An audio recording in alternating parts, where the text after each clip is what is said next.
তোমার মন রক্ষা করার জন্য নিজের পরিবারের অবাধ্য হইয়া তোমার সাথে কবুল বইলা সংসারে আবদ্ধ হইলাম। তোমার মন রক্ষা করার জন্য নিজের এলাকা ছাইরা তোমার এলাকায় গেলাম। তোমার মন রক্ষা করতে যায়া 15 বছর বয়সে ছেলের মা হইয়া আবার ছেলেকে হারাইলাম। ছেলেকে হারাইয়া কান্না কইরা নিজের শরীরে নিজের মাথার যন্ত্রণা বাড়াইলাম।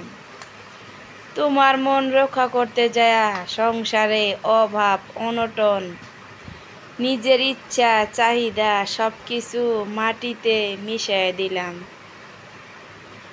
তোমার মন রক্ষা করতে যায়া সন্তান নিমুনা বইলাও মেয়ে সন্তানের মা হইলাম। তোমার মন রক্ষা করতে যায়া তোমার বাবা মার হাজারো বাজে ব্যবহার বাজে কথা সহ্য কইরা হজম কইরা নিলাম। তোমার মন রক্ষা করার জন্য ঢাকা চট্টগ্রাম বরিশাল সব দেশে ঘুরা আবার তোমার কাছে ফিরে গেলাম। তোমার মন রক্ষা করার জন্য 10 বছর তোমার সংসারে থাকলাম। তোমার মন রক্ষা করার জন্য হাজারো তোমার অবহেলা তোমার বাজে কথা তোমার দেওয়া আঘাত সব কিছু সহ্য করা তোমার সংসারে পইরা থাকার চেষ্টা করলাম। কখনো ভালো খাবার ভালো পোশাক ভালো জিনিস ভালো জায়গা থাকার আশাটাও মন থেকে হারায় ফেলাইলাম। এত কিছু কইরাও তোমার মন পাইলাম না। যখন চইলা আসলাম কেন আসছিলাম জানো? যখন তুমি বলছিলা যে আমি তোমার কিছুই না, কেন তোমার সংসারে পইরা রইছি, সেদিন আমার মনে হয়েছিল যে আসলে আমি 10টা বছর এত কিছু কার জন্য করলাম।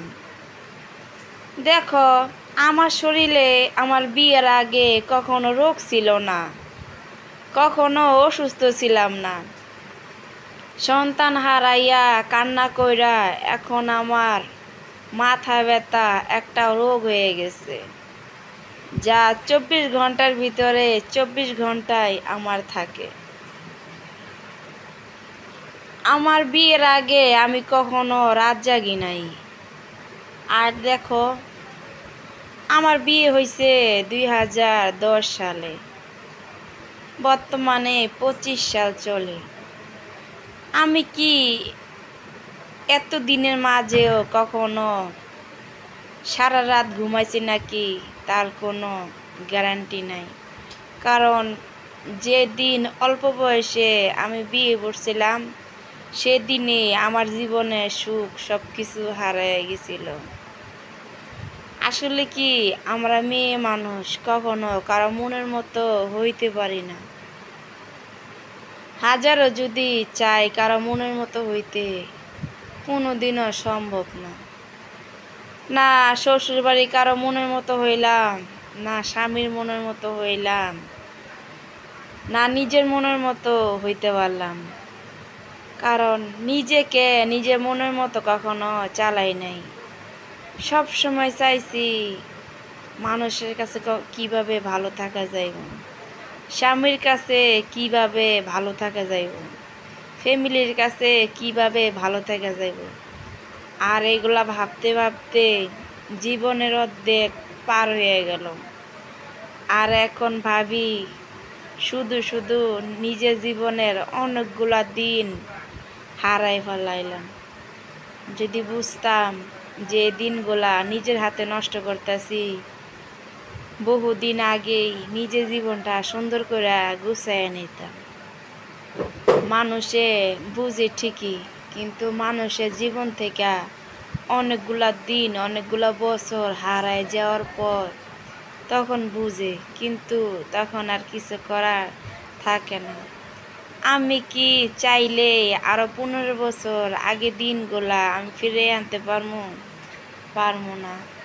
আমি কি পারবো আমার নিজের যে কষ্টের দিনগুলা গেছে, চোখের পানিগুলা গেছে, আমি যে এত দিনগুলা নিজের জীবন থেকে হারাইছি, আমি কি পারবো আমার জীবনটা গুছাইতে? পারবো না। কিন্তু আমার নিজের জীবনটা কিন্তু নিজের হাতেই নষ্ট করছি। আসলে কি, মানুষের জীবন মানুষে কখনো নষ্ট করতে পারে না। নিজের জীবন নষ্ট করার জন্য নিজেরাই দেয়। আমরা যদি নিজেরা নিজে চিন্তা করতাম, সবসময় নিজের জন্য কান্না করতাম, নিজের জন্য ভাবতাম, কখনো ক্ষতি হইতো না। আর কখনো নিজের শরীরে কোনো রোগ জন্মাইতো না। আমরা সময় মতো খাবার খাই না, সময় মতো ঘুমাই না, নিজের জন্য 2 টাকা খরচ করি না, নিজে কখনো ভালো পোশাক পরি না, নিজে কখনো ভালো খাবার খাই না।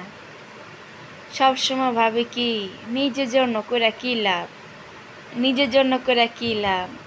আসলে কি, এই নিষ্ঠুর সমাজে, নিষ্ঠুর এই দুনিয়ায় নিজের জন্য ভাবাটাই খুব জরুরি। আজকে যদি আমি বিছানায় 1 মাস পইরা থাকি, আমাকেই ভর দিয়ে উঠতে হইব। আমাকে কিন্তু কেউ ভর দিয়ে উঠাইব না। কয়দিন? 1 দিন, 2 দিন, 3 দিন। নিজে যদি ভর দিয়া না উঠি, হয়তো বা আরেকজনকে দরকার, সে আমাকে কয়দিন উঠাইব? আসলে উঠাইব না। তার জন্যই সবসময় নিজে চিন্তা করাটাই উত্তম। নিজের ভাবনাই ভাবা উচিত। কখনো পরের জন্য, পরের মন রক্ষা করার জন্য নিজের জীবন নষ্ট কইরা কোনো লাভ নেই।